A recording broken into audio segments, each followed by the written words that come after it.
Syphilis is a nasty son of a bitch. So today, we are going to learn about it.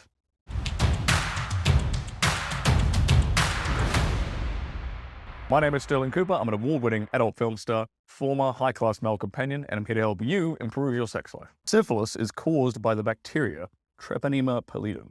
You get it through direct contact with a syphilis sore on somebody else's body.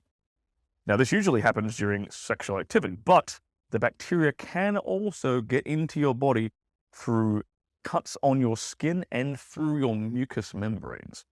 Syphilis can't be spread by toilet seats, doorknobs, swimming pools, hot tubs, bathtubs, like eating utensils, clothing, and that kind of stuff. Syphilis was once a major public health threat.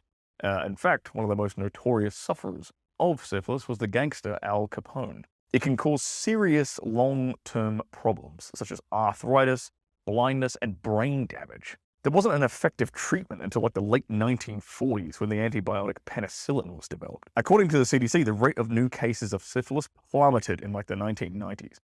In 2000, it reached an all-time low since reporting began in like 1941.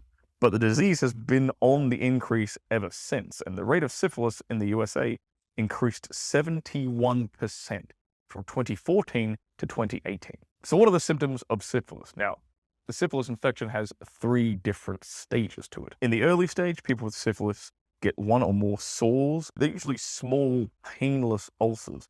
They happen on your genitals, on your anus, or your butthole, and around your mouth, between about 10 and 90 days after you've been exposed to the disease. And even if you don't treat them, they heal without a scar within about 6 weeks. But treatment will keep your disease from moving to the next stages, which are way, way worse. The secondary stage begins about 6 weeks to 6 months after you've been exposed to it. It may last 1 to 3 months, and people with secondary syphilis usually get a rosy copper penny rash on the palms of their hands and soles of their feet.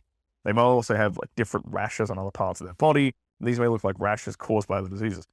People may have moist, like wart-like lesions on their groin, white patches on the inside of their mouth, swollen lymph glands, fever, hair loss, weight loss, and as with primary syphilis, symptoms of secondary syphilis will get better without treatment. Now, tertiary syphilis is the last stage. If the infection isn't treated, it can move into this stage marked by severe problems with your heart, your brain, and nerves. You could become paralyzed, deaf, or blind. Some people even get dementia or impotence, and in some cases, it can be deadly. Like I said before, syphilis is a nasty son of a bitch. So how do you test for it? Well, a quick blood test at your doctor's office or a local STD clinic can diagnose syphilis. If you've had syphilis for less than a year, 1 dose of penicillin is usually enough to kill the infection. If you're allergic to penicillin, you might get a different antibiotic instead, like doxycycline. And if you're in the later stages of the disease, you'll need more doses. So this is why it's super important to get tested regularly for STIs. You don't want to be fucking around and catch syphilis and not know about it for like 6 to 12 months. Because by that stage, you could have progressed into these really, really nasty late-stage symptom areas of the disease. Now, if you want to learn how to stay clean whilst being a player, then I suggest you check out this video right here.